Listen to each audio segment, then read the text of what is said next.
was actually approached by Ron Tucker, and they were looking for an engineer that could design the memorial and get it permitted through the county. And so I got a call, talked to Ron Tucker and Renee, and we started a team on this, and it went really well.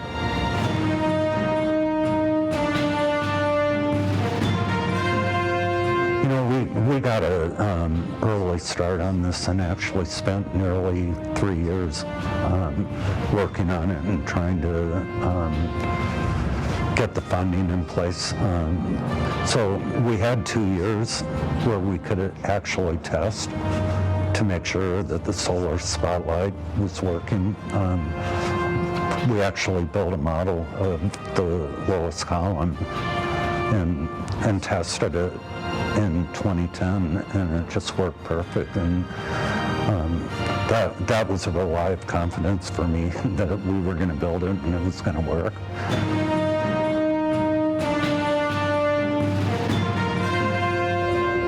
At the dedication ceremony itself, it was the most impactful thing that I've ever experienced, seeing so many people show up. And even though that first year was a little cloudy and the solar spotlight didn't happen, it was just an incredible experience for me and everyone that was on the design team.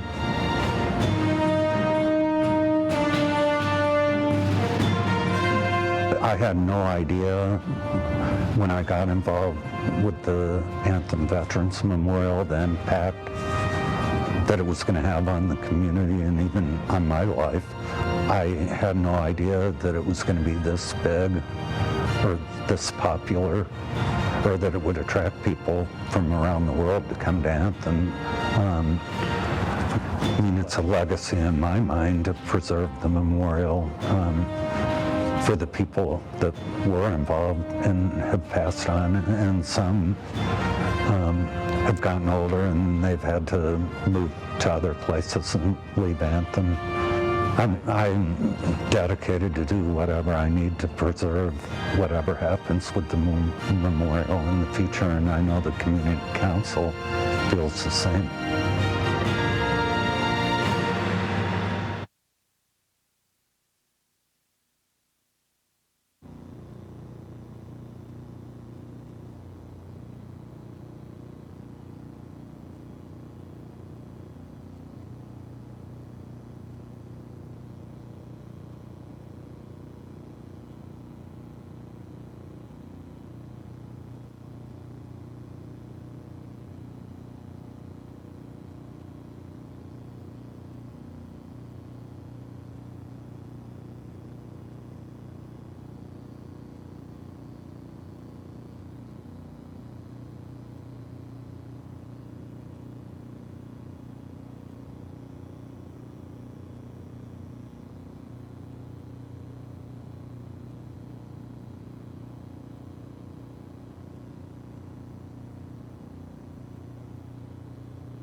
The Anthem Veterans Memorial, or AVM, is home to more than 2,200 brick pavers representing United States Armed Forces veterans from all eras and service branches.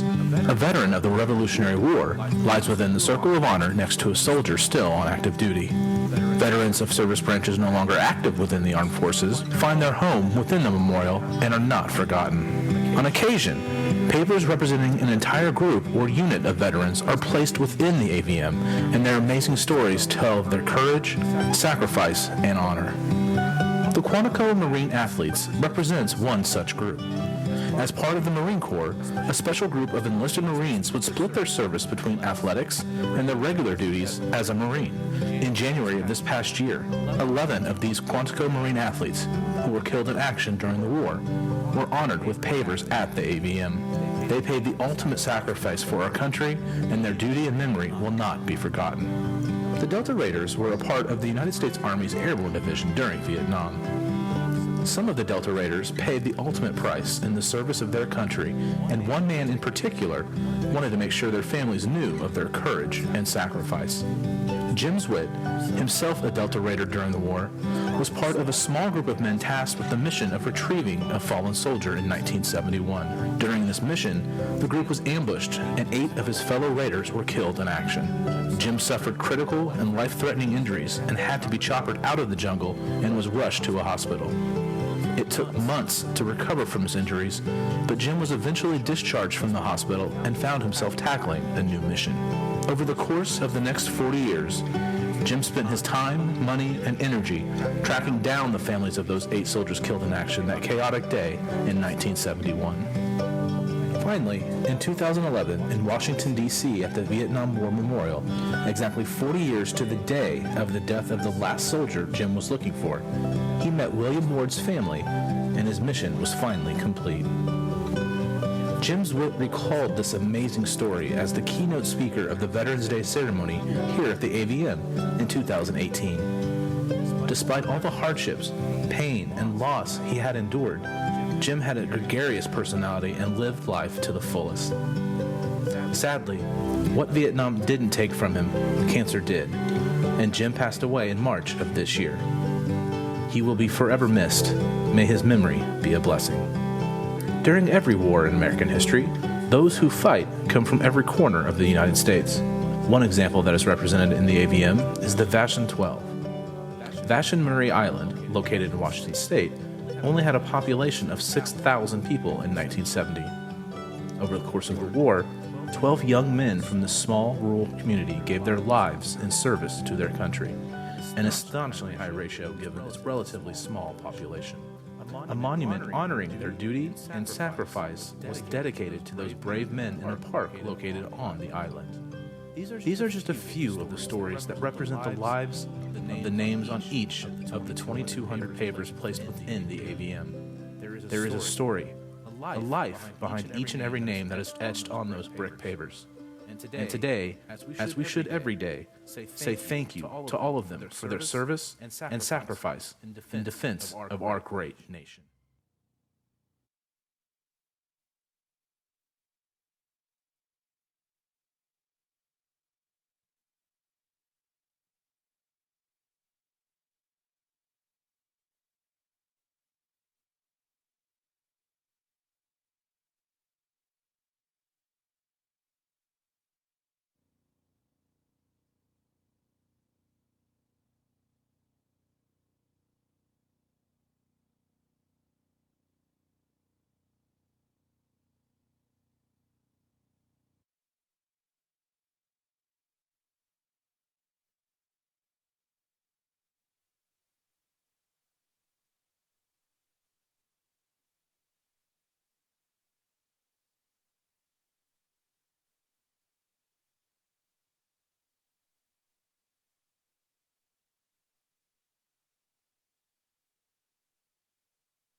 I'm Mike Spinelli, and I've lived in Anthem since 2005, and love the place. I mean, it's a great place. The day we drove through the pearly gates up on Anthem Way, we knew it was our place.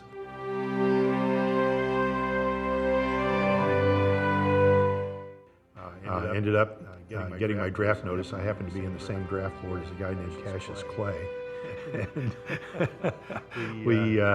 that was one of the things. So I had a friend who actually sat on the draft board and called me up one day and said, I can't tell you what went in the mail this afternoon, but if I were you, I would go see your friendly recruiter first thing in the morning. So 8 o'clock in the morning, I was sitting on the recruiter's desk. As things may have it, I worked in the color lab at Eglin Air Force Base, and then ended up getting sent to Vietnam, where I worked in aerial reconnaissance. And then after that, I was stationed at Vandenberg and got to work with the space program and missiles and stuff, which was pretty interesting.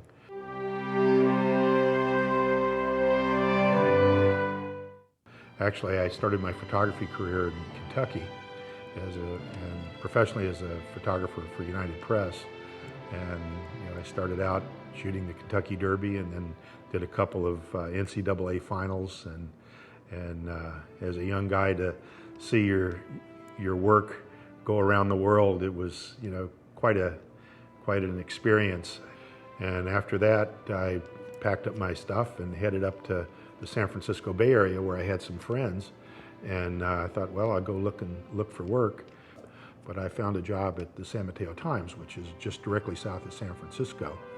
And it was a suburban paper, and as luck would have it, they hired me as a photographer. The beauty of it was I got to cover all the stuff that the guys in the city did, and with a smaller staff, so I got a better crack at it. Ended up shooting the 49ers, was actually photographing the 49ers for 13 and a half years, and got to travel with them, and the same with the Oakland Raiders. I covered the Raiders kind of simultaneously before they went down to LA. So got to go to a couple of Super Bowls and do all that. So it was a great thing for me. So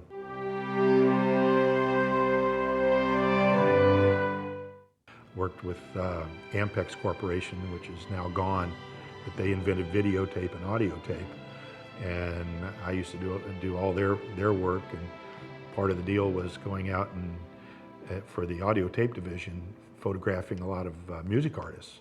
So I got to do George Strait and ZZ Top, and whenever they came to town and Ampex had a relationship with them, we went out and photographed the concert and got to hang around and backstage with with those guys. So it was a great career. I mean, who can complain?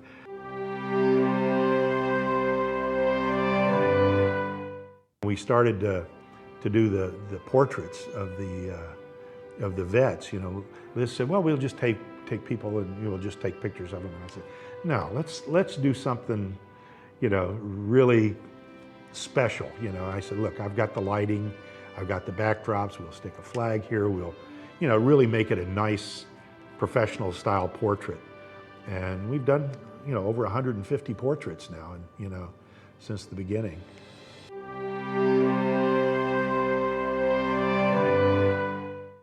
I think it's a great memorial, it's unique, and it says a lot about Anthem. I mean, this is an incredible community of people getting together and to show up at something like that, but just it's a veterans-friendly place, and it's amazing how many veterans are here. I mean, we've done, like I say, 150 or so portraits that guys have come out to have their portraits taken, and I'm sure there's more out there. And just talking to people, and you meet all kinds of folks that you never knew lived here, and everybody has a story, and that's what's so marvelous about it. And talking to some of the guys when you're photographing, and you start to talk to them and what their experiences were, and how we oh yeah, I was over there, I remember that. So it's a unifying thing. It is a community, and I think it brings so many people together, and you know, I've really enjoyed being able to talk to people and you know, pick their brains and see where they're from and what their experiences were, and everything. And it's just it's a great community for that.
Ladies and gentlemen,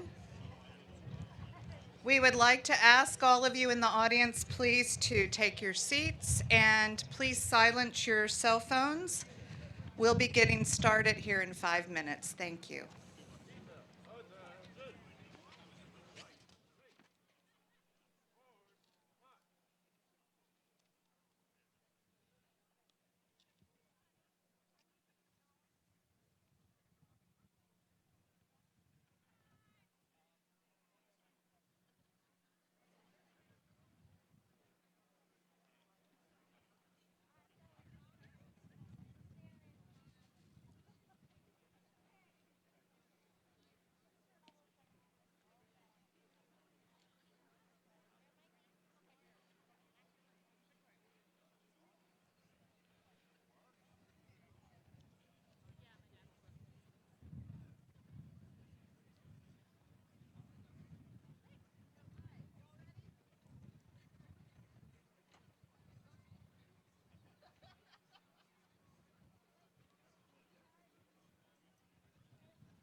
Ladies and gentlemen, please stand and remove your hats for the service branch wreath presentation, which will be immediately followed by the invocation delivered by Reverend McElroy and the national anthem, which will be performed by Pro Musica Arizona.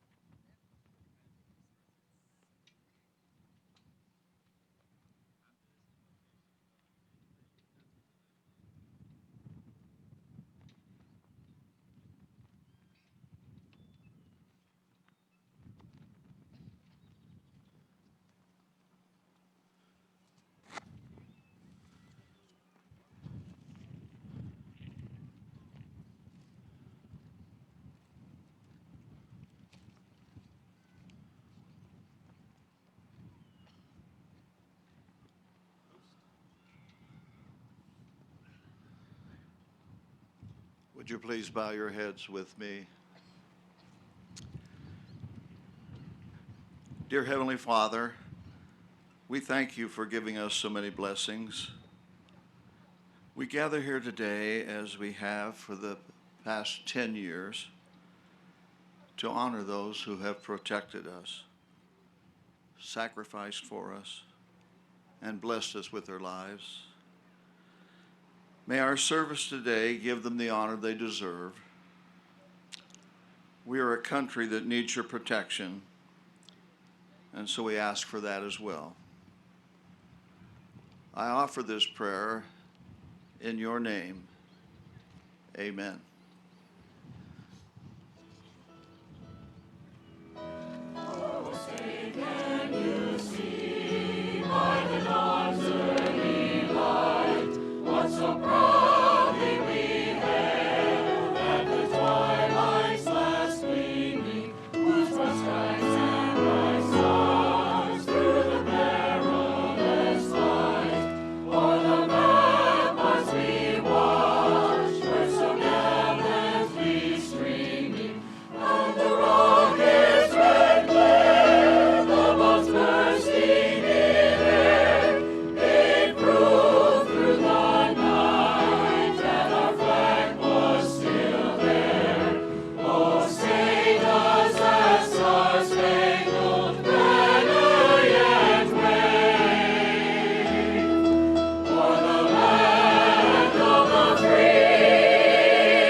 Thank you all. You may be seated. And good morning. It's a beautiful day. My name is Lieutenant Colonel Amber Cargyle, and I'm a proud Air Force veteran. Today, it's my privilege to welcome you to Anthem's annual Veterans Day ceremony. And today, while we celebrate this special day, we celebrate the milestone 10th anniversary of the Anthem Veterans Memorial behind me. This year, we thought it might be interesting to explore the military history of our brave veterans. Our LED screens that are placed around the park will capture not only our speakers, but at times will share photos to enhance their remarks. November 11th marks an important day in our nation's history. At exactly 11:11 a.m. on November 11th, 1918, World War I ended. At the urging of veteran service organizations, Armistice Day was created 1 year later to honor the cause of world peace and to honor our World War I veterans. At that time, after the war to end all wars, as it was known, no one could imagine that there could possibly be another world war. But as we know, on September 1st, 1939, World War II began in Europe. Then on a Sunday morning, a quiet, beautiful Sunday morning, December 7th, 1941, a date which will live in infamy, Pearl Harbor was attacked, and the next day, the United States declared war on Japan. On December 11th, we entered war with Europe. Of the 16 million Americans who served during World War II, more than 405,000 died. This number includes the 72,000 Americans who still remain unaccounted for. That war ended in September 1945. And as the country continued to heal from that world war, in July of 1950, upon the request of the South Korean government, the United States entered the Korean War. Nearly 40,000 US soldiers were killed, over 100,000 wounded, in what is often referred to as the Forgotten War. 3 years later, the shooting war came to an end with an armistice. We'd like to take a moment right now to honor our World War II and Korean War era veterans who are in attendance today. Please stand or wave your hat to be honored.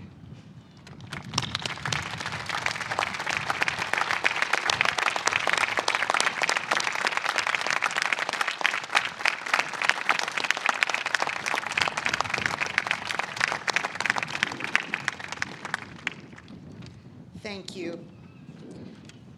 In 1954, after fighting in World War II in Korea, Congress amended legislation and changed Armistice Day into Veterans Day, which honors all veterans from all times.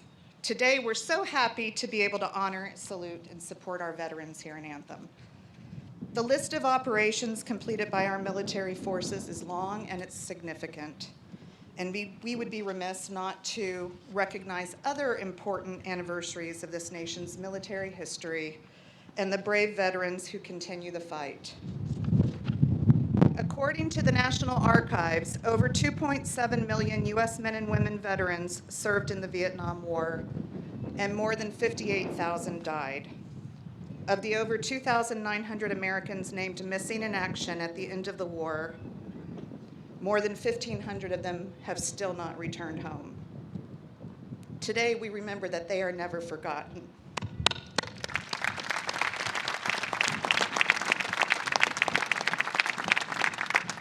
In 2012, President Obama designated that from May of 2012 through November of 2025, our nation will commemorate and honor Vietnam veterans.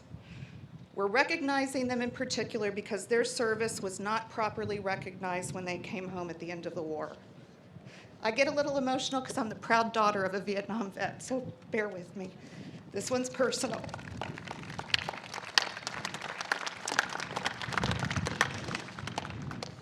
That same year, our memorial here in Anthem was designated a National Vietnam War Commemoration Partner.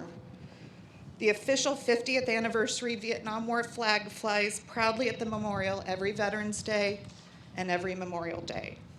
Please stand and raise your hat if you served during the Vietnam War era.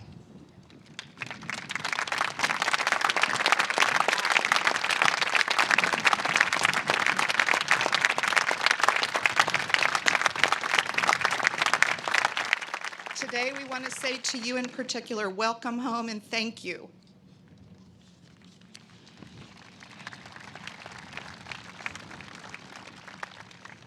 Since the end of the Vietnam War, our troops have been deployed in numerous operations around the world.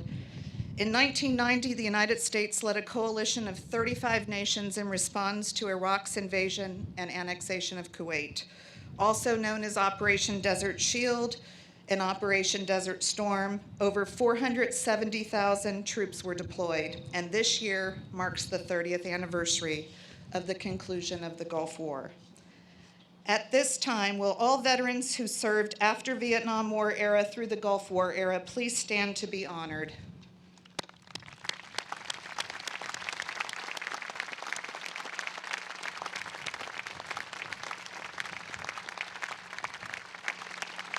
And I just want to say I'm the proud wife of a Gulf War veteran. Thank you all. In 2001, after the events of 9/11, the U.S. entered the war in Afghanistan. Shortly thereafter, we began Operation Iraqi Freedom, which continued until 2011. This year marks the 20th anniversary of the start and the end of that war. Will all veterans who served after the end of the Gulf War through today, including all of our active duty veterans who are here today, and those who plan to enter the service before our next ceremony next year, please stand to be honored and recognized as you're able.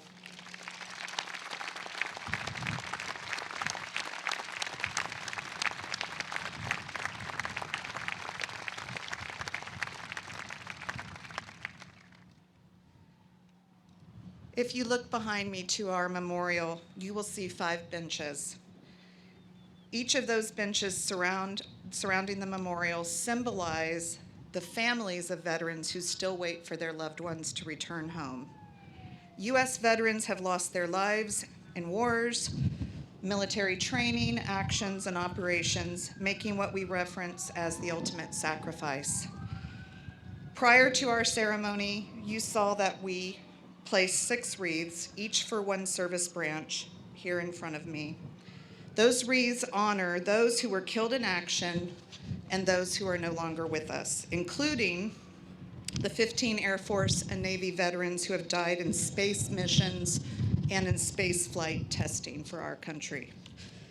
These wreaths will continue to be used at future Memorial Day and remembrance ceremonies. And I should note that in our circle of honor behind me, there are 77 pavers for veterans who were killed in action and who were honored there. For those Gold Star families who are here with us today, those who have lost a loved one, please know that your loved ones will be remembered always. The table over here beside me, that table is set to honor prisoners of war and those who remain missing. This table is highly symbolic, and I ask you to take the time today to look in your program and read about why and how it is set the way that it is.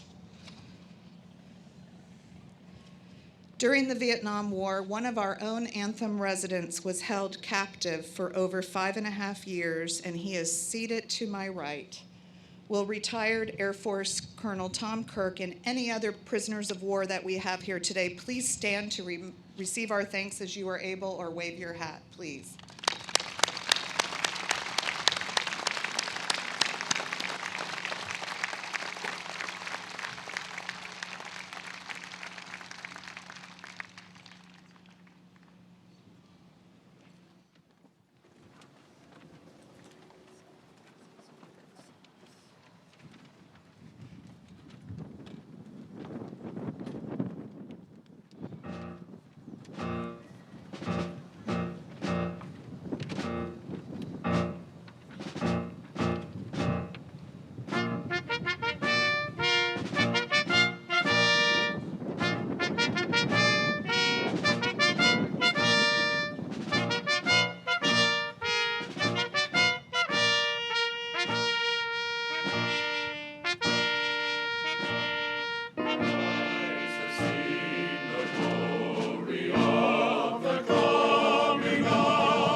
Pro Musica for that touching tribute. 12 years ago, an Anthem veteran approached the Anthem Community Council to approve a veterans memorial in this park to serve as a place of honor to the service and sacrifice of our veterans. On November 11th, 2011, the Anthem Veterans Memorial was dedicated. To share more about the memorial's history on this 10th anniversary, please welcome United States Navy veteran, retired Rear Admiral Ron Tucker, the man with the vision for the Pillars of Pride.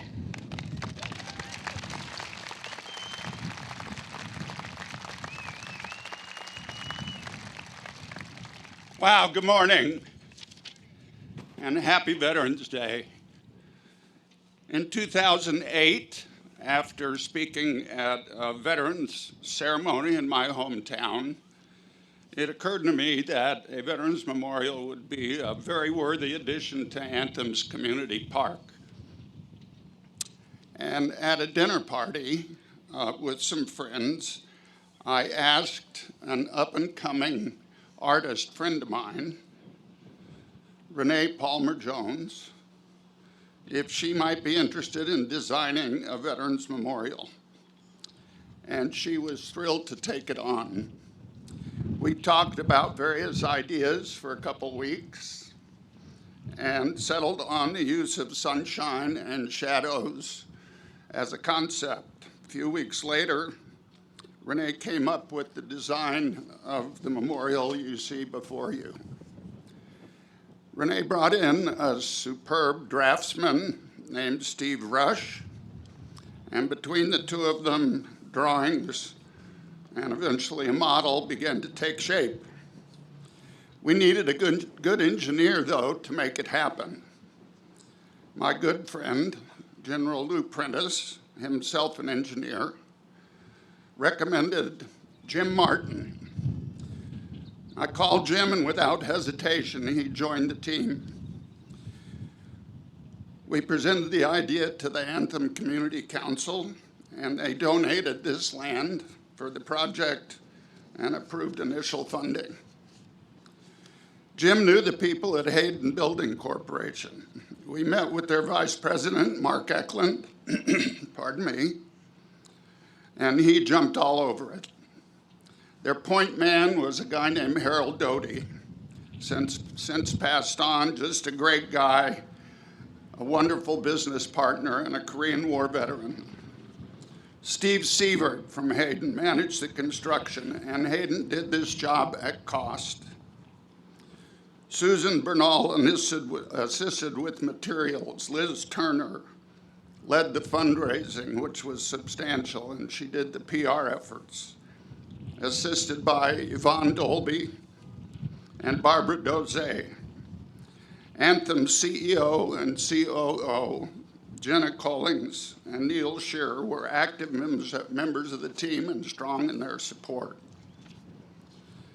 The final cost of the project was about $550,000. The final cost to the Anthem community was only $35,000. The rest was raised through donations.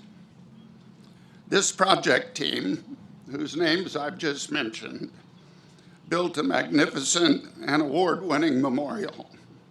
Would the Anthem Veterans Project team please stand and be recognized? Renee, Liz,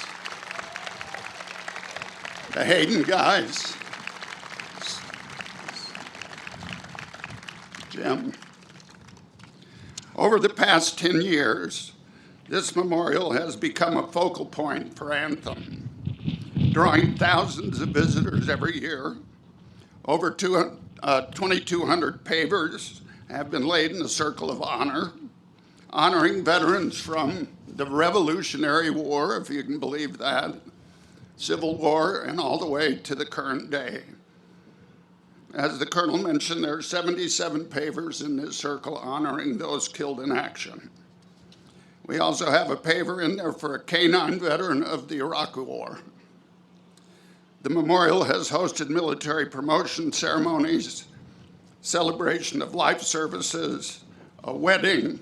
We've educated hundreds of school children each year about veterans and our military history. Literally millions visit us on social media from all over the world. And the memorial has been noted in the media of at least 15 countries. The memorial has won National Engineering and Public Works Awards and serves as an Arizona historic marker. It was even noted a couple of years ago on the popular TV show Jeopardy! In addition to the original project team and the council who assisted us 10 years ago, I want to thank the current council, their staff, and others who support and promote the memorial, especially Christy Northcutt, Michelle DeMichael, Colonel Cargile, Marcus Petty, Paul Dell, Debbie Polito, and the Parks and Recreation team that maintain this site. Finally, thank you to the Daisy Mountain veterans for their steadfast support and to all the veterans who inspired this project. Thanks very much.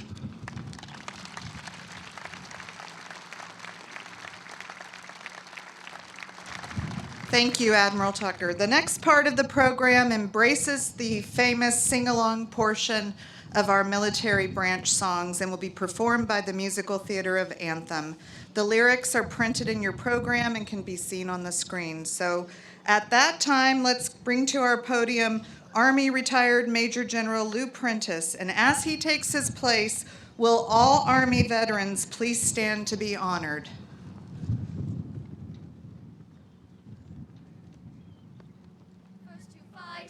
Right, and to build the nation's might, and the Army goes rolling along. Proud of all we have done, fighting till the battle's won, and the Army goes rolling along. Then it's hi, hi, hey, the Army's on its way. Count off the cadence loud and strong. For where'er we go, you will always know that the Army goes rolling along.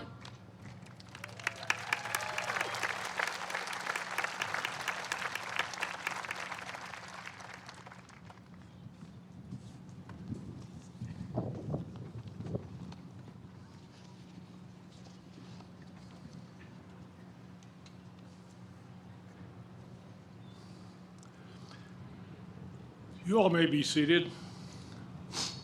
Welcome and thank you all for coming to this special Veterans Memorial and fellow Army members. The tallest column in this memorial represents the United States Army, as it is the first of the nation's armed forces, formed as a Continental Army in June 14th, 1775.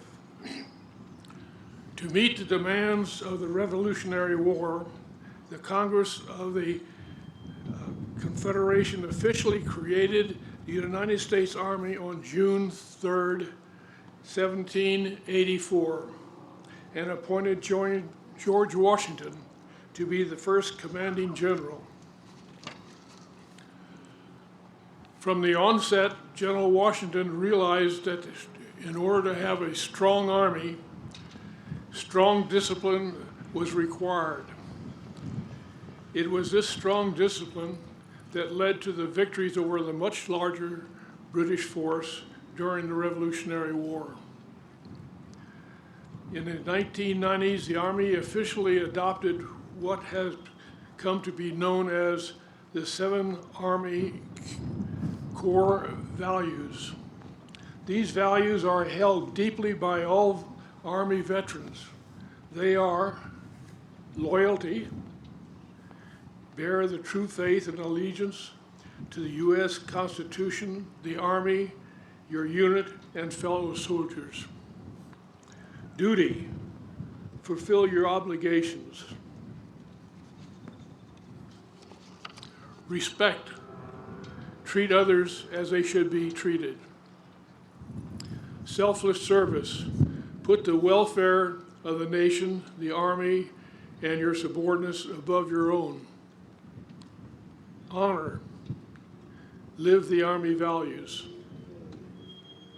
Integrity. Do what is right, both legally and morally. And personal courage. Face fear, danger, or adversity, both physical and moral.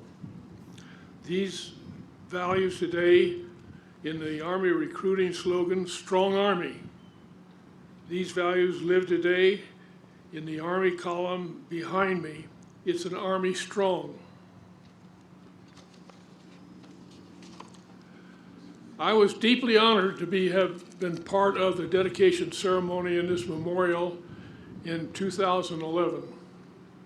Not only for myself and my all past veterans, but also for the soldiers serving now and for the future generations that will serve. To be asked to return 10 years later to a memorial that has become a focal point of this community, symbolizing the pride and honor we share for veterans, is even more meaningful. On behalf of the Army Strong, I rededicate the United States Army column this day, November 11th, 2021. Thank you. I now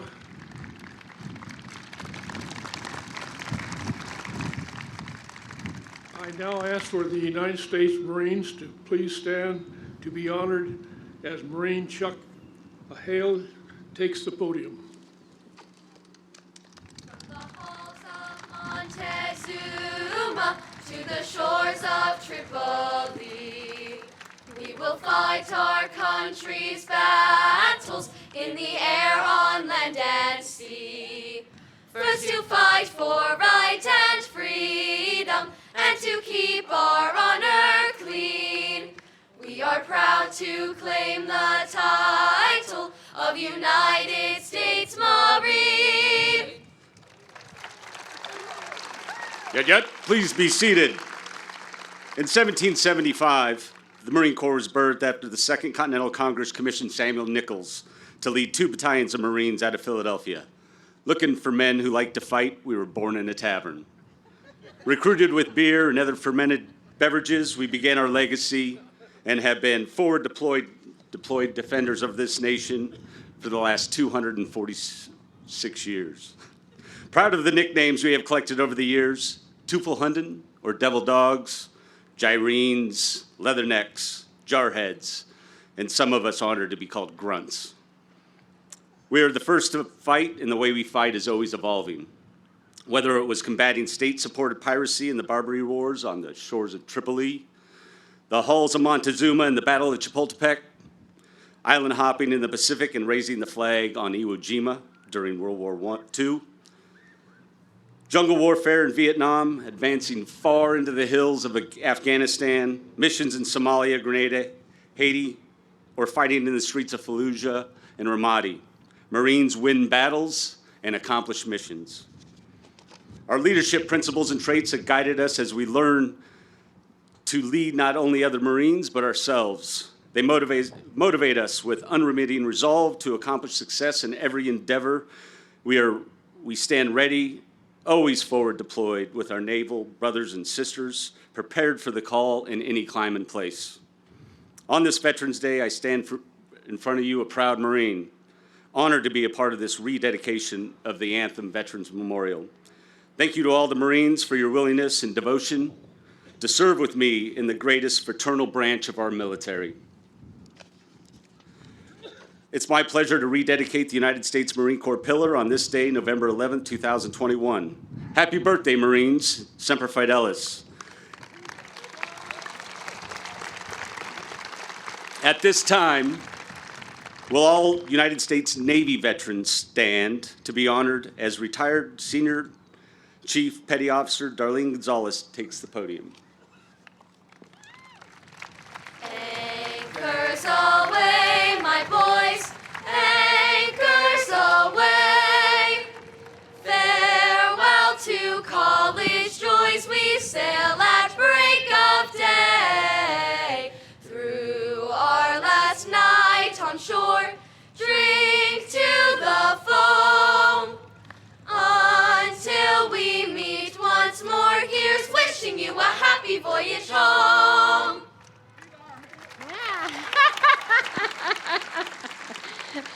Thank you. You may be seated. On October 13, 1775, America's naval service began during the American Revolution, when the Continental Congress authorized a few small ships, creating the Continental Navy. Since then, the United States Navy stands ready to go around the world by sea and by air when called to serve and protect. Being a sailor is just not about protecting America at sea or about the men and women who have faithfully served. It is about the sailor's creed, the code of the Navy. All personnel in the uniform of naval service are sailors first, and in addition, they are officers, chiefs, petty officers, aviators, Seabees, surface warriors, and submariners. The sailor's creed is a staple of Navy culture. Here is how it reads. I am a United States sailor. I will support and defend the Constitution of the United States of America, and I will obey the orders of those appointed over me. I represent the fighting spirit of the Navy and those who have gone before me to defend freedom and democracy around the world. I proudly serve my country's Navy combat team with honor, courage, and commitment. I am committed to excellence and the fair treatment of all.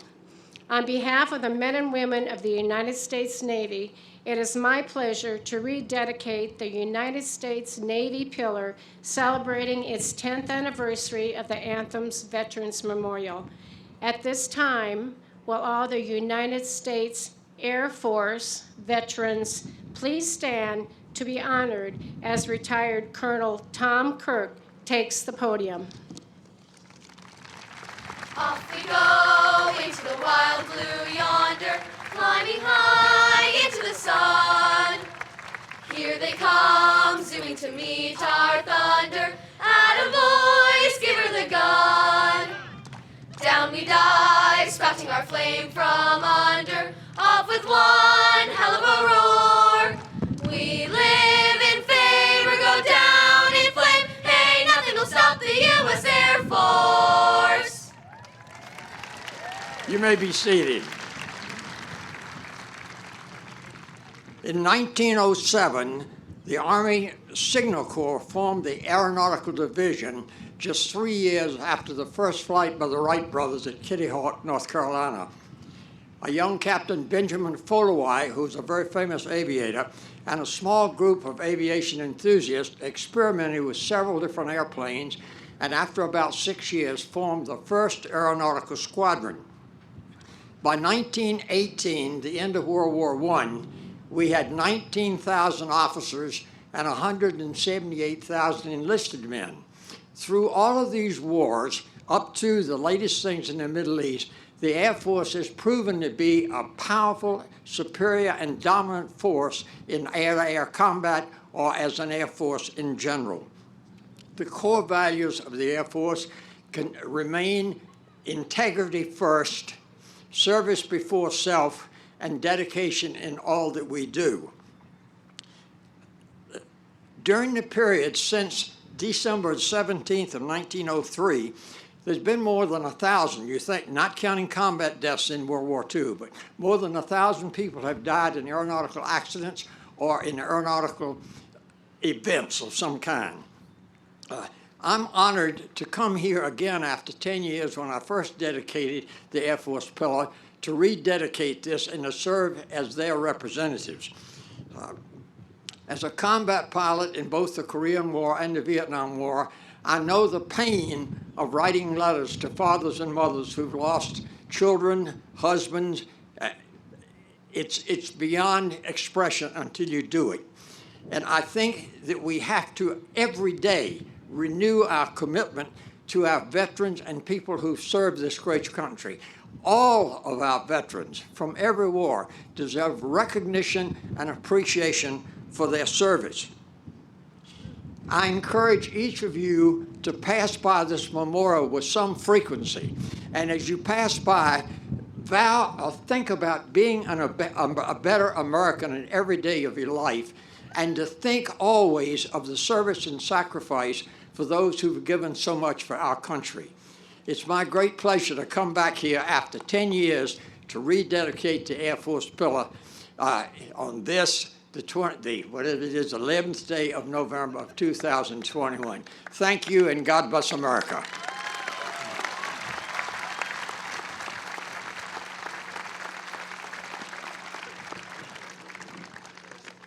You notice the airmen sing our song loud and proud. On December 20th, 2019, the Space Command was redesignated the U.S. Space Force, which will be established under the Department of the Air Force. Before we dedicate our Space Force flags into the memorial and rededicate our Coast Guard pillar, we've asked the chair of the Lunar and Planetary Lab and the head of the Department of Planetary Sciences from the Arizona Space Institute to provide some insight into Arizona's history and space exploration, which is quite rich. As Dr. Swindle takes the podium, will all United States Space Force veterans please stand to be recognized?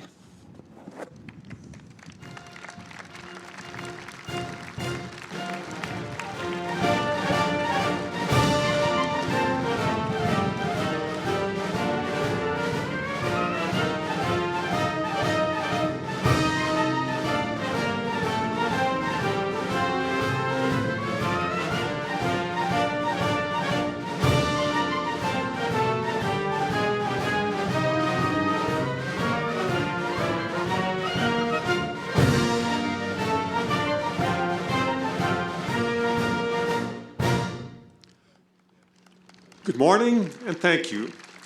When I was asked to present the history of Arizona's participation in space exploration, I was thrilled with the opportunity, since scientists don't often get asked to speak at Veterans Day events.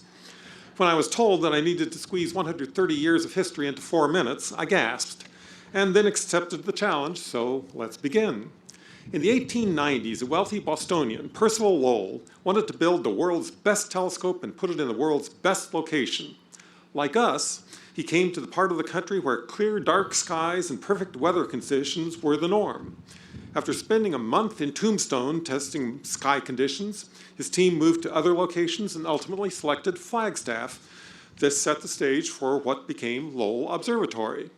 We fast forward to the 1950s, the late 1950s, when the federal government put the National Astronomical Observatory on top of Kitt Peak, southwest of Tucson. Every astronomer of the day knew that one only uses telescopes to look at distant objects like galaxies. Gerard Kuiper, however, had his own way of doing things. He predicted the existence of a group of objects now known as the Kuiper Belt, of which Pluto is a part, and he used his telescope time to take pictures of the moon. Many pictures. In fact, he wanted so many pictures that he moved to the University of Arizona in 1960 to be closer to Kitt Peak. There he founded the Lunar and Planetary Laboratory, or LPL. As if by serendipity, 6 months later, President Kennedy announced that sending a man to the moon was a national priority, so suddenly all those photos of the moon became important, as did LPL.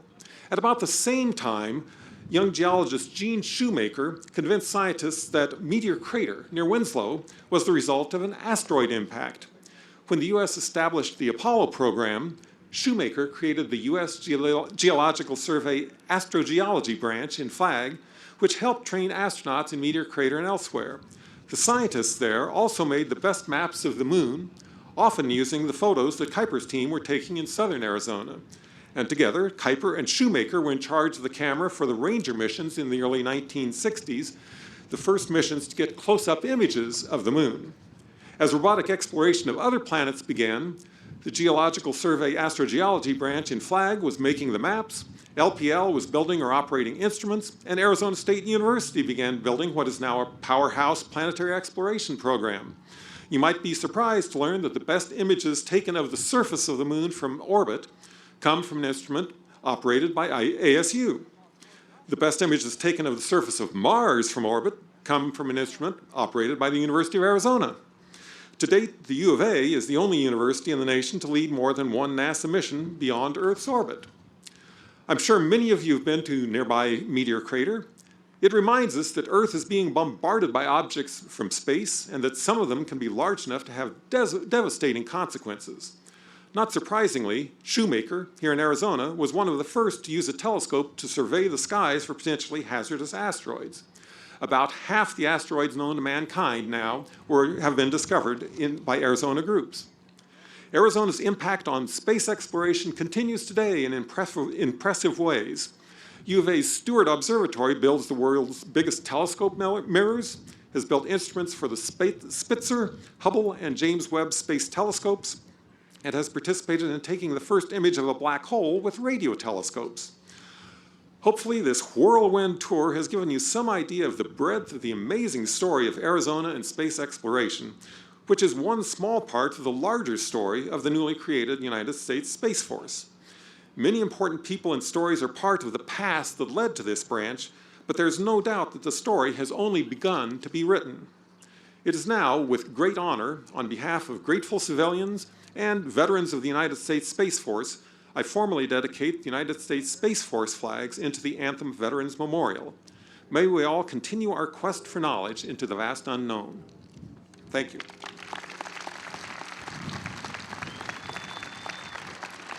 Thank you, Dr. Swindle, and we certainly appreciate that information about Arizona's role in our U.S. space history and looking to our future. And now for the last military branch tribute, we ask all United States Coast Guard veterans, please stand to be honored as retired Lieutenant Commander Stephen Goodman takes the podium. We're always ready for the call. We place our trust in thee.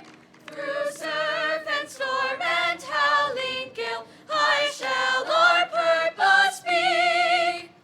Semper Paratus is our guide, our fame, our glory too.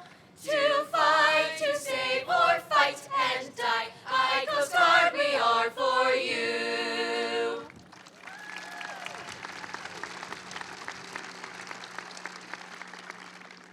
Thank you. For over 2 centuries, the U.S. Coast Guard has safeguarded our nation's maritime interests in the heartland, in the ports, at sea, and around the globe. Our service started as a vision of Alexander Hamilton, who wrote, "A few armed vessels judiciously stationed at the entrances of our ports might, at a small expense, be made useful sentinels of the laws." In 1790, President George Washington brought Hamilton's vision to life when he signed an act of the first Congress creating the Revenue Cutter Service. In 1915, the Coast Guard was established as a military service within the Department of Treasury. In 1967, the service was transitioned over to the Department of Transportation. The Coast Guard was transferred to the newly formed Department of Homeland Security in 2003, where it operates during peacetime. Upon a declaration of war, or when the President directs, the Coast Guard operates under the authority of the Department of the Navy. By law, the Coast Guard has 11 distinct missions, and therefore is a military multi-mission and maritime service that currently has about 43,000 individuals on active duty, over 8,000 reservists, and 30,000 auxiliarists. One unit, not well known by the public, is the Maritime Security Response Team, comprised of first responders to domestic terrorist situations on land and sea. They often train alongside the Navy SEALs. Through our pride, professionalism, and heroism, we have carried Hamilton's design forward, all the while taking on increased responsibilities. We have broad authorities that allow us to serve the United States in ways that no other agency can. We protect those on the sea, we protect America from threats delivered by sea, and we protect the sea itself. As we celebrate Veterans Day and the rededication of the Anthem Veterans Memorial, I am proud to stand before you representing the United States Coast Guard. I encourage everyone to take a moment to honor all who served before us and all those currently on active duty. On behalf of the veterans of the United States Coast Guard, I rededicate the United States Coast Guard Pillar on this day. Always ready for all hazards and all threats. Semper Paratus. Thank you.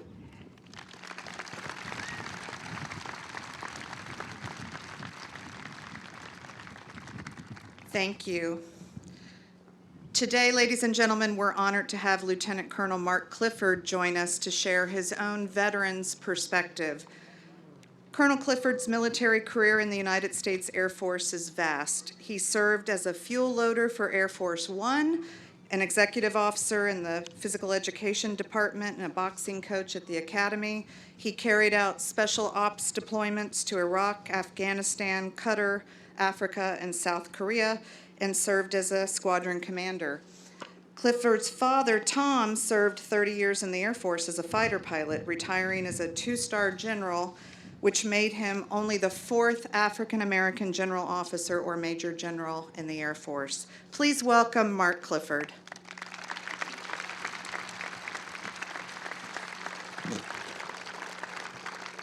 Wow, good morning. I'll start with 3 words that we've already heard today: honor, courage, and sacrifice. Although these words are routinely used for the veterans and those men and women that serve and wear the uniform, I today want to talk about the honor, courage, and sacrifice of the family members that support us. It's through that unconditional love and devotion and support they provide to us as military members that allow us to do our job day in and day out.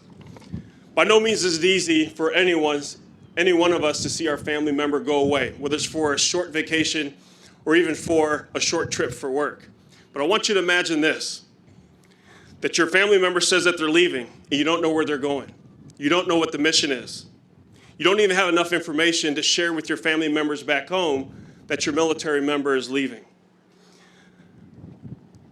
All we do is wish and hope and pray that they return home safely. That's the courage that is demonstrated by the family members daily. Whether our veterans had to work through that as their member went off to World War I, World War II, you name the conflict, and all they can do is stand at the door with heavy hearts and say, be safe. Courage to tell the mom and dad, courage to tell their kids as moms and dads may not be home, maybe in months, maybe in a year, and it could be even longer. The courage to have and give birth to a child knowing that the father is not there to support because they're off on mission. Courage to set aside their pride and lean on a neighbor, a friend, family for help and support when they need it the most. When the lights are off, the house is quiet. That's the courage our military families have demonstrated for years and on a daily basis, supporting that man and woman in uniform so they can protect the freedoms that we all are afforded in living in this great nation today. And when I think of sacrifice, military families have paid that heavy sacrifice just as we have as military members. It's a number of moves that we made throughout the years. As is one example, my wife and my 2 boys, in 20 years, we moved 11 times. Just when we get settled, the boys are set in school, we found all the good places to eat because, I got to eat. It's about uprooting, and we get orders, and we're asked to move and serve in another location. This is just one example of the many sacrifices that our military families also burden as the military members serve throughout for this great nation. And lastly, honor. That honor that we have not only lies on the shoulders and the hearts of us as military members and veterans and those that serve today, but on that of our families as well. The honor is bestowed on the entire family as we choose a path of serving something greater, serving not ourselves, but something much bigger than anything we can ever imagine, for us to defend the Constitution and this nation. So I ask you today on this Veterans Day, and every Veterans Day thereafter, is I hope you take the time to remember and celebrate those who wore the uniform, but also those families that exemplify and embody courage, sacrifice, and honor. I know I try to find ways daily to tell my wife thank you for all the honor and the sacrifices that she's made over the years. And I can't thank her enough and the boys. But it's just today that we can all be free because of the sacrifices that are made from our family members. So please take the time today and have all family members of our veterans please stand to be recognized. Boss, sit up. Thank you. I made it quick.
That's awesome. In my career, too many years to mention, I've met a few very, very special leaders. Admiral Tom Fargo is one of those. A superb naval officer, he's commanded submarines, fleets, and the biggest, largest military command on the planet. He's also a gifted businessman. He's run companies large and small. He's a true expert on the security and geopolitics of the Indo-Pacific region. It's just a great pleasure to have Tom with us. It's my honor to introduce to you Admiral Tom Fargo.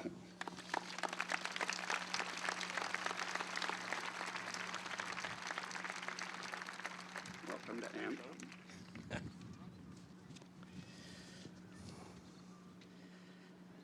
Thanks, Ron. I appreciate your very kind introduction. Good morning, and as we say in Hawaii, aloha to all of you. It's wonderful to join you at the 10th anniversary of this Veterans Memorial. It's a fabulous memorial you've seen with quite a history that we heard about earlier, and it's especially good to see this spectacular gathering. These events have become tougher to hold during the pandemic, so it's really exhilarating for me to see you all in person and hopefully a sign of the days ahead. I'd like to take a few minutes to talk about three subjects. First, how fortunate this nation is to have a current generation of young men and women who serve their country with great valor and selfless commitment. Second, our challenges going forward in a difficult and complex security environment. And finally, the support our veterans will need in the days and months and years ahead. So let me begin. I was fortunate to serve in our military for 35 years. My father was a career naval officer who served in World War II in Korea and the early stages of Vietnam, and my mother was a Navy nurse in the Pacific Theater. I've had the opportunity to observe pretty closely 3 generations of Americans serving their country. A lot has changed over those generations, but much remains the same. As Admiral Nimitz said, of those who served in World War II, uncommon valor was a common virtue. The generation that followed in Vietnam was awarded 258 Medals of Honor with a heavily conscripted force for what was undeniably an immensely difficult warfighting environment and a period of great turmoil in our country. And now an all-volunteer force has fought the longest sustained war in our history and taken 50,000 casualties along with 7,000 who made the ultimate sacrifice. Throughout these 3 generations, there's been a constant, the sense of purpose, the courage, and the sacrifice of mostly our youngest citizens to answer the call of our nation to protect our security and our way of life. Ronald Reagan used to call it the formidable will and moral courage of free men. It's been our unique strength. World War II, Korea, Vietnam, the Cold War, Iraq, and Afghanistan, the formidable will and moral courage of free men and women. The generation of men and women that fight for our nation today give us great confidence that those same qualities which made our country strong and prosperous and secure are resident today in huge abundance. Second, despite our effort to end 20 years of combat in the Middle East, the challenges today and in our immediate future remain daunting. It's fair to say we are probably in the midst of the most serious threat to freedom, democracy, and the international order that we have seen in the last 70 years.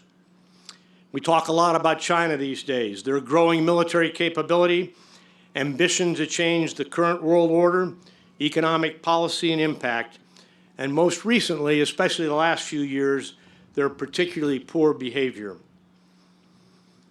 China has behaved poorly in almost every standard of international norms, and I'm not going to go into the examples. You all know them well. You read about them every day.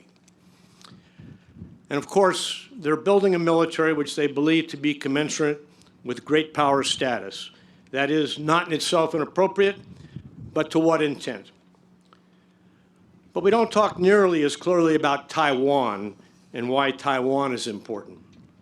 If you've been to Taiwan, you're struck by what a vibrant, well-educated, free society not only looks like, but what it can accomplish. They enjoy the same basic human rights as you and me. By my count, there's been a peaceful transition of the government between 2 parties, the DPP and the KMT. That's happened 4 times since the year 2000. The educational system at the grade school level exceeds our own, and Taiwan is strategic in nature. It's the centerpiece of the first island chain, with the Ryukyu Islands close to the north and the Philippines to the south, with obvious military implications.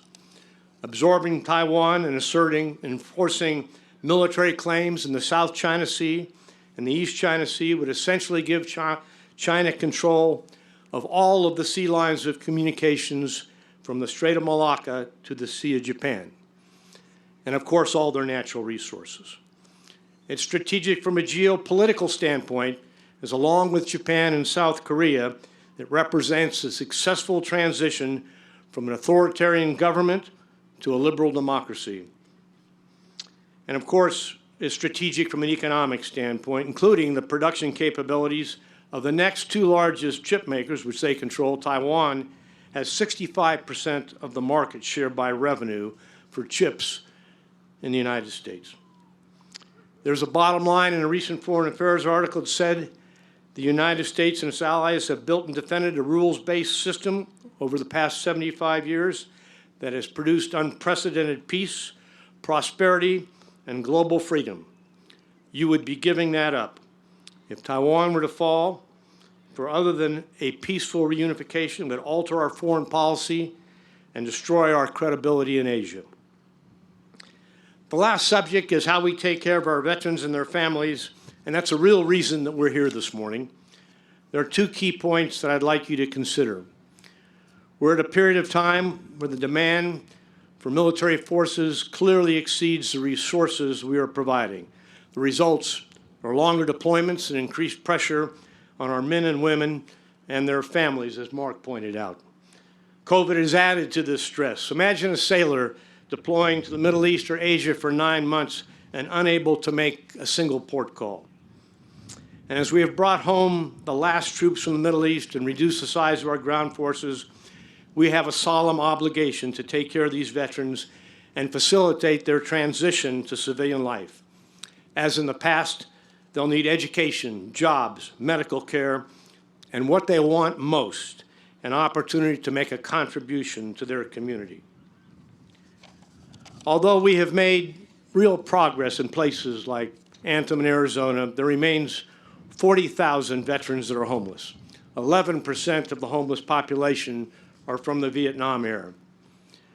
We learn more about PTSD each day and know that we have suffered 30,000 suicides since 9/11. We also know the solutions can't be done exclusively or maybe even most efficiently from Washington, D.C. It must be led by communities and their leaders throughout our country, like right here in Anthem. I served for some 15 years on the board of USAA until this past August, and you know them well as your neighbor down Interstate 15 to the south. Their mission is to support our military, our veterans, and their families. And each year, USA puts together a tribute to our veterans. And if you want to be uplifted, I recommend you look it up on YouTube. The theme for this year's ceremony is Serving After Service. I mean, that makes sense because veterans volunteer and have since the early days of our nation.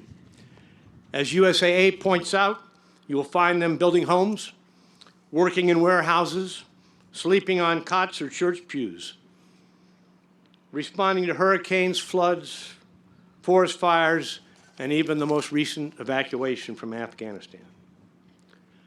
Finally, I do think our country and its citizens should be very proud of the manner this current generation of veterans has been welcomed back into our communities after their service in the Middle East, and really throughout the world. You see it in the workplace, our airports, whether it's the World Series or the Super Bowl, moving and memorable ceremonies like the one we witnessed this morning. Americans are proud to be in uniform. As Admiral Vern Clark, a good friend and a member of your community, used to say, they're proud to wear the cloth of our nation. One of the great leaders of our country who I was fortunate to spend time with was General Colin Powell. Hopefully, many of you watched his memorial service this past week.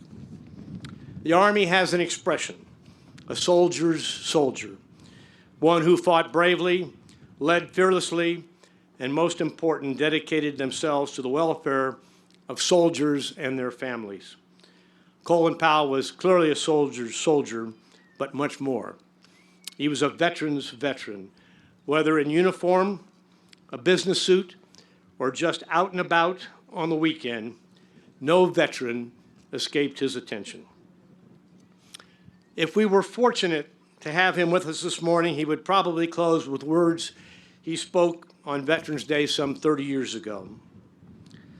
Let us all go from this place with our heads held high, our spirits lifted, with pride in our heart for what we have done to preserve the land of the free and the home of the brave.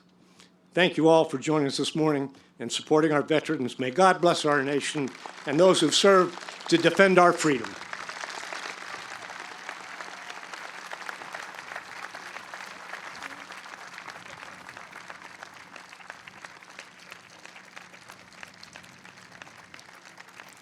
Oh, beautiful for spacious skies, or amber waves of grain, for purple mountain majesties above the fruited plain. America, America, God shed his grace on thee, and crown thy good with brotherhood from sea to shining sea. Oh, beautiful for heroes proved in liberating strife, who more than selves their country loved, and mercy more than life. America, America, God shed his grace on thee, and crown thy good with brotherhood, from sea to shining sea. America, America.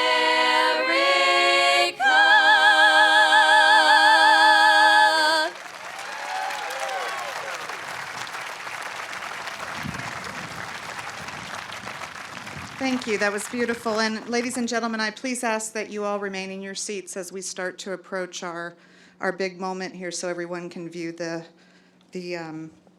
show. At this point, I would like to invite Darren Frankham up. He's going to present this year's Veteran Service Award. He is with the Anthem Community Council Board of Directors, and I might add, a Navy veteran himself. Thank you.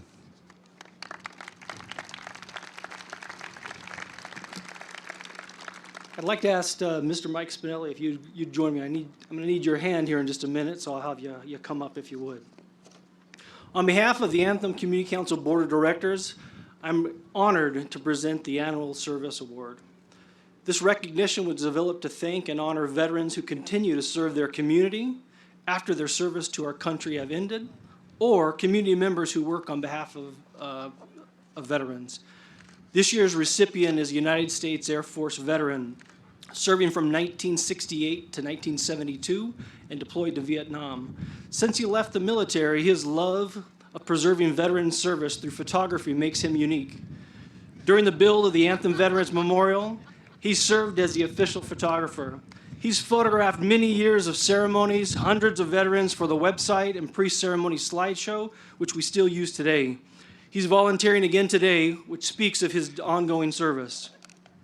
A unique quote from his nomination reads, "His photos remind us that behind each branch are proud men and women who selfishly stand to protect our values and rights. A photo is worth 1,000 words. This resident's dedication to telling the stories of our veterans and capturing the stories that continue with the Anthem Veteran Memorial is unprecedented. We agree, and we salute you. This year's recipient of the Anthem Veteran Service Award, Mike Spinelli." Thank you very much. There's we're going to get a photo right here, Mike. Somebody else? Absolutely, right there. Thank you so much. My pleasure.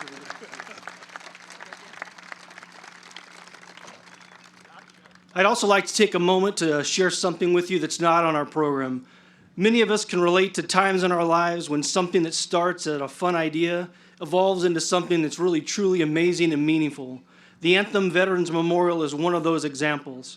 One volunteer member of the Anthem Veterans Memorial planning team did the unimaginable.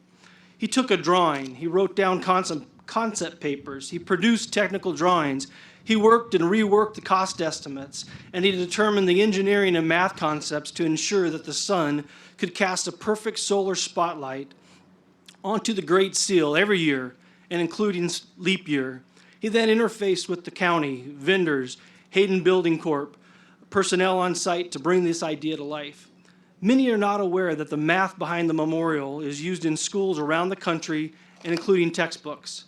In that spirit, a $1,000 science, technology, engineering, and math, or STEM scholarship will be awarded this year to an Anthem resident, high school senior or graduate who will attend accredited university or college. This student will have demonstrated exceptional mathematic and engineering abilities, determination, integrity, and community spirit, just like the person whom after this scholarship is named. Thanks to a generous donor, this scholarship is also funded at the $500 level for the next 5 years. please help me celebrate the man behind the scenes, the chief engineer of the Anthem Veterans Memorial, the man whom this scholarship will be named after, Mr. Jim Martin. Jim, please join me on stage to receive the community's thanks.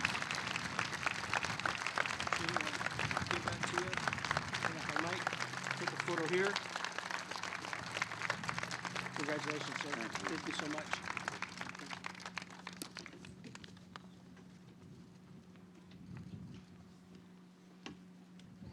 Congratulations. Ladies and gentlemen, we've made some changes to our ceremony this year. We ask that you all remain seated through the 11:11 solar spotlight so that everyone can see it. And I'm going to be returning to the podium for some additional remarks. And for the safety of our cadets, please don't approach the memorial during that section of the ceremony. You'll be able to see it up on the screens. And as you remain seated, please help me welcome Lieutenant Colonel Nick Krychek, one of the F-16 squadron commanders from Luke Air Force Base, who has pre-recorded something very special for you. Please look at the LED screens as he leads us into this monumental moment. Thank you. Good morning. My name is Lieutenant Colonel Nick Kahn Krychek, Commander 310th Fighter Squadron, Luke Air Force Base, Arizona. Luke Air Force Base is proud to have participated in a number of ceremonies here at the Anthem Veterans Memorial, including the original dedication 10 years ago. As you look to the screens for the solar spotlight and listen to more great music, you will hear our 4 squadron commanders, Lieutenant Colonel Sean Motor Walsh, Lieutenant Colonel Bradley Vapor Sullivan, Lieutenant Colonel Stephen Chester Whistler, and myself approach in our F-16s and fly over the memorial today. As this is a very special event in Anthem, we also wanted to make history. This will be the first time we have dedicated 4 squadron commanders together in a single flyover. So, raise your flags and your voices and welcome them from me. We will see you from above. Remember, please remain seated after the flyover and spotlight has concluded, as the program will continue. Keep your eyes to the skies, then to the screens. Happy Veterans Day. Thank you all, and let's keep the applause and the celebration going as Pro Musica leads us into this next moment.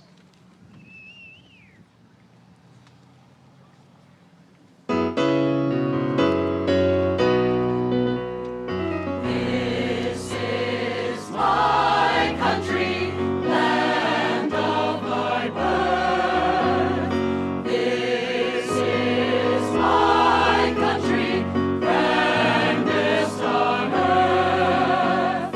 I pledge thee my allegiance.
watching these final moments of alignment on our great seal of this great country. Let's hear that song one more time and keep the enthusiasm going. Sing along, folks.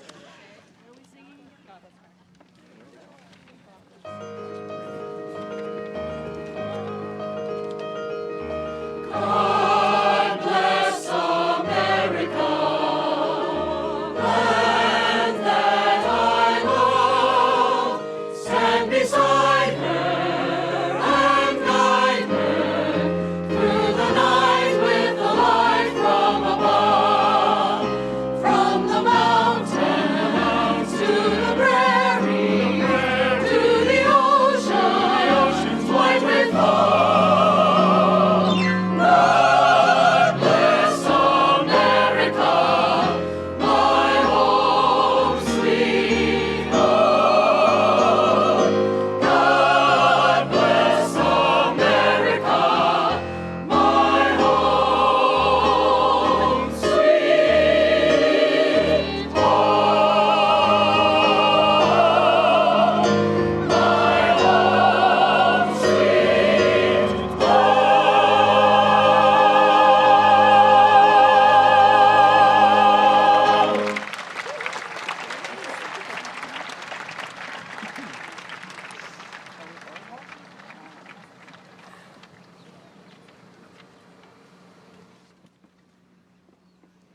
Isn't this beautiful? And thanks to ProMusica for ending that with military precision, right as our great seal is illuminated.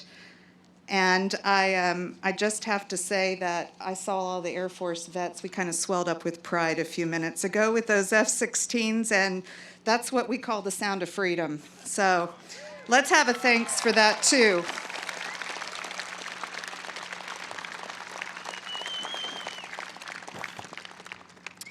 Anthem is so fortunate to have such amazing veterans who are willing to participate in our events, and we certainly appreciate and thank everyone here for your support and your assistance. We'd like to thank Dr. Swindle, Colonel Clifford, Admiral Fargo, and a special thanks, as I mentioned, to the families and the pilots who flew over us today and their family members who are here with us today. Will the family members of those F-16 squadron commanders please stand and be appreciated?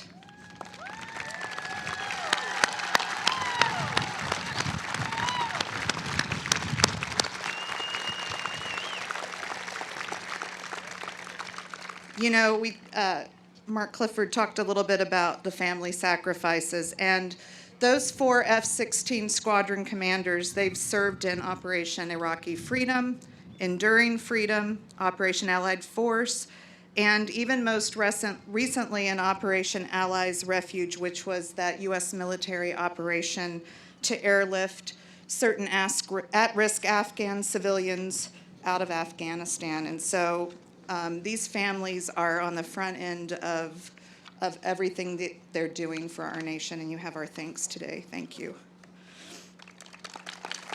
It is really an honor to have you with us. We're grateful to our talented musicians who are here today, ProMusica Arizona, and the Musical Theater of Anthem. Both of these great service organizations have been a part of our ceremony here for the last 10 years, and we're very thankful. And you can't help but notice these very sharp cadets that are here today. They are from Sandra Day O'Connor, the Junior Air Force ROTC program, and their leader, Master Sergeant Beatty. They're here. Thank you. Thank you for representing your school and for perhaps the future of our Air Force so well. And we'd like to thank the Sonoran Arts League for making the new service branch wreaths that you see here in front of me. And we thank the members of the Daisy Mountain Veterans and the local service organizations here in Anthem that make this possible every year. And as you can imagine, a ceremony of this magnitude cannot happen if we don't have financial assistance. And so I'd like to acknowledge our security sponsor, Geost, for their significant contribution this year. Thank you for supporting veterans. It's deeply appreciated. And we again appreciate the assistance from generous grants we've gotten from the Arizona Department of Veterans Services, Safeway, Albertsons, Vaughn's Foundation, and DLC Resources. One additional thank you to the many students that are here today from Gavilan Peak, Ridgeline Academy, Boulder Creek High School, Anthem Prep, Diamond Canyon, and Anthem School, who wrote thousands of thank you cards for our veterans that were distributed before the ceremony. We also wish to send special thanks to Dylan Hall, Coach Hall, and the Anthem Prep soccer team who assisted us with a lot of our activities and getting set up. Thank you also, AAM, for your sponsorship and the donations for our hospitality area from Amped Coffee and the Tennessee Grill, and a number of other Anthem veterans and local residents who provide sponsorship for today. And we're grateful for all of your continued support. There's a full list in your program of people that we're thankful for. And thank you to everyone on the committee that made this day possible, Liz, Christy, the rest, and to all of you who have come, some of you from very far away, to share this day with us. Thank you to our veterans who are here today. Happy Veterans Day. This is a day for me, and for all of you, I'm sure, for celebration, honor, reflection, and a lot of gratitude to be able to serve this great country. So thank you very much, and have a great day.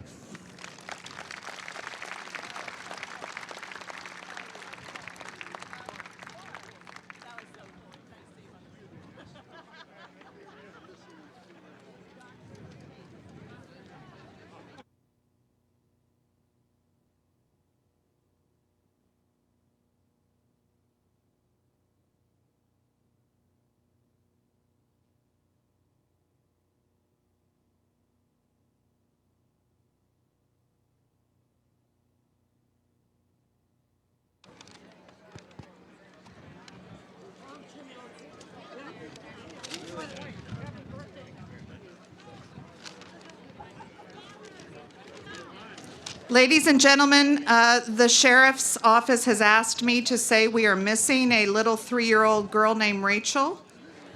If you know where she's at, can you please bring her up here to the podium or over to the fire station? Thank you.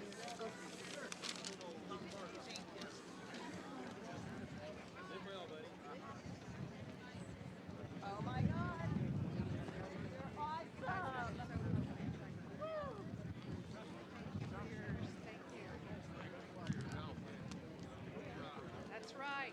Hey, you know I took every chance I could to fly that Air Force flag up there today. I'm not shy about that.